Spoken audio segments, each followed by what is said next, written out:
В полицию поступило сообщение о порче муниципального имущества.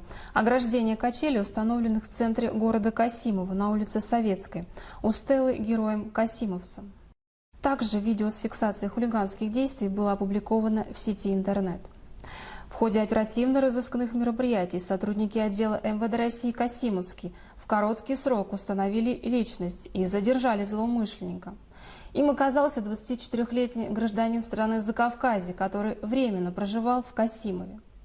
В настоящее время по данному факту проводится проверка. Иностранец привлекается к предусмотренной законом ответственности. Мужчина признал свою вину и обязался возместить причиненный ущерб.